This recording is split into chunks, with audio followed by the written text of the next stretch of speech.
worship His holy name. Sing like never before.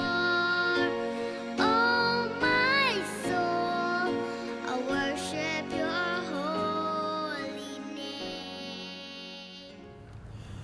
Hi kids, I'm outside. It's good to talk to you again. The weather is so nice and I hope you're able to get out a little bit more and play outside. There are people out walking and getting in and out of cars and going out of businesses. I'm actually right outside our church building. It won't be long. We'll be together again. Well, it's just that time of afternoon when it's refreshment time, right? And well, you got one of these, you know what you're supposed to do with it. So, there we go. You know what you're supposed to do with these, right? Wow.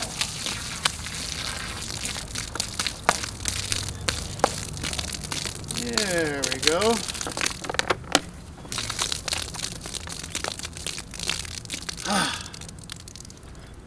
There. Well, we got that handled, didn't we? That was silly, wasn't it? Because some of you think I would have loved to have drunk a 2-liter bottle of pop all by myself. Well, there's a reason I'm telling you this. Because there's actually a story in the Bible about someone who did something and everybody looked at what this lady did and said, "What a waste. What a waste. Why would you do that?" I'll tell you what happened.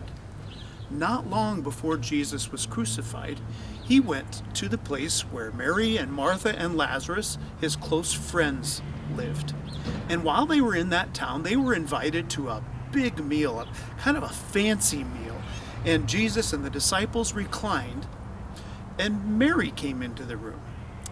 Mary came into the room and she was carrying a jar. In fact, it was called an alabaster jar. This isn't quite like that. An alabaster jar would be something that's like quartz and the light can shine through it. And it was a special jar because it had a very, very expensive perfume. Some people say that this might have been a woman's life savings, a very expensive heirloom. Something that she had that she might be able to pass on to her own children if she had them. Well, she did something very unusual with that jar. She came in where Jesus' feet were. Normally a servant would take sandals off and wash feet. We talked about that a few weeks ago. And she broke the jar and poured the perfume out on Jesus' feet. And then she wiped that ointment, that special sweet-smelling perfume. The fragrance filled the whole room. And she wiped Jesus' feet with it. And she was sad. Well, some of the people there said, "What a waste! What a waste!" In fact, it was Judas Iscariot who betrayed Jesus who said, "Why wasn't this perfume sold and the money given to the poor?" Well, Jesus scolded the people who were complaining. And that really is what our story is about. It's about giving. Why would anyone give so much away?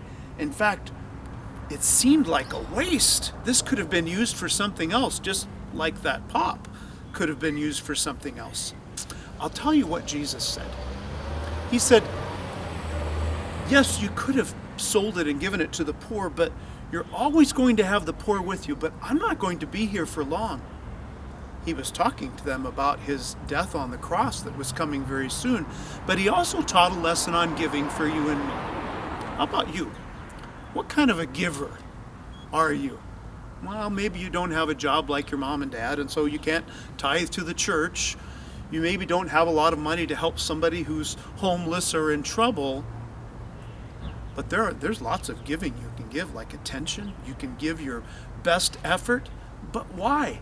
I mean, you only have one effort to give. Why would you want to give it to somebody else? You only have so much money. Why would you want to give it away? Here's what Mary taught us and what Jesus taught us. First of all, you give Jesus your very best. Did you know that when you're giving to others, with Jesus in mind, it's just as if you were giving it to him. When you're loving other people, it's a way you can love Jesus. You give your very best. And there's something about that perfume, right? Just like the pop, you're not going to get it back. When you pour out a drink offering, when you give it all to Jesus, it's gone and you're never going to get it back. So you give your best and you give without expecting it back. And do you know why you do it? You do it because Jesus is worth your very best. That really does take us to the cross, doesn't it? Because the Lord Jesus gave his life. It was everything he had. He couldn't get it back, even though he rose from the dead. That death he died was the end of his earthly life. And he did it because he wanted to honor his Father and die for the people his Father sent him to save.